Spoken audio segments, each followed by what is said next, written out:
Greetings, thank you for lending an ear to the Voice of the Times for Wednesday, October 19, 2021. For today's editorial, LWUA urgently needs funding. Last Friday, October 15, was Global Hand Washing Day, a day set aside each year to stress the importance of frequent, proper hand washing for good health. This is obviously a timely subject this year, as good sanitation and hygiene are critical to preventing the spread of the coronavirus.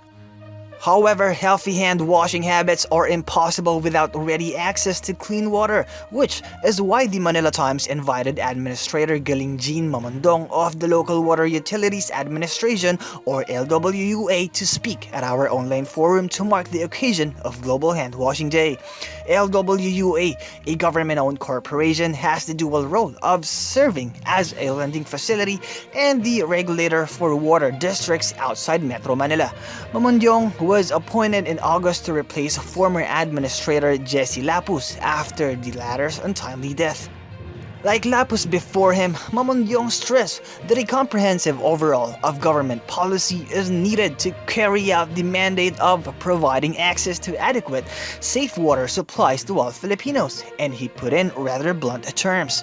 LWUA was designed to fail, Mamandong said, lamenting that in nearly 48 years of existence since 1973, it has only been able to create 546 water districts, about a third of the number needed across the country.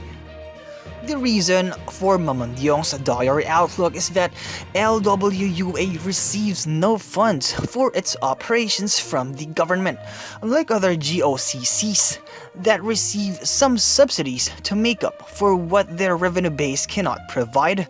LWUA does not receive some funds from time to time for lending to water districts, its primary activity from the government or other sources such as the Asian Development Bank or ADB, but its administrative and regulatory functions and its payroll are entirely funded from the interest earned on those loans.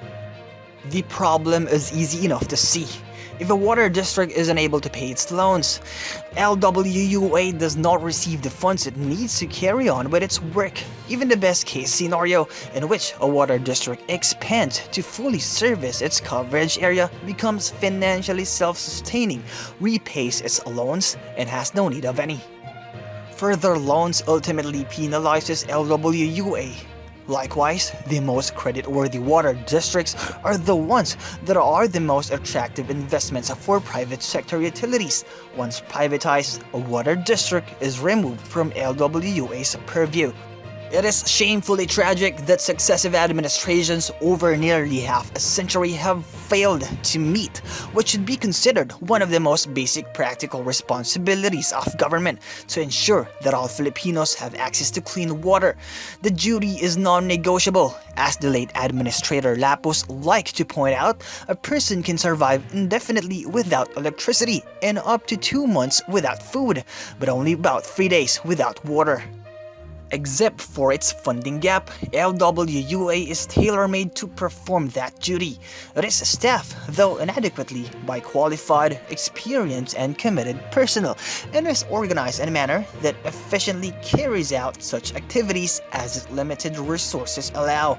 However, it will never achieve the lofty, abstract goal set for it of fully connecting the country outside Metro Manila to sustainable water supply systems in the next decade if it's not given the resources to do so. The proposed Department of Water, the creation of which was championed by the late LWUA head Lapus, would perhaps resolve the issue completely, as LWUA would be absorbed into the new cabinet-level department, either as a line agency or by assimilation.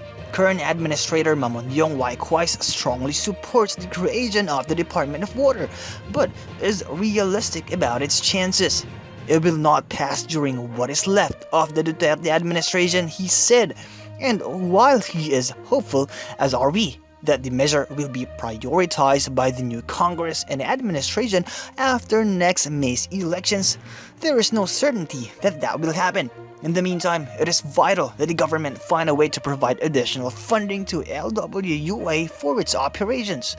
The amount and means of doing so can be debated, but the need cannot. Filipinos' lives are at stake. And that's the editorial for Wednesday, October 20, 2021. For more news and information, get a copy of the Manila Times on print, subscribe to its digital edition, or log on to www.manilatimes.net. Follow us on Facebook, Twitter, or Instagram, and listen to the Voice of the Times.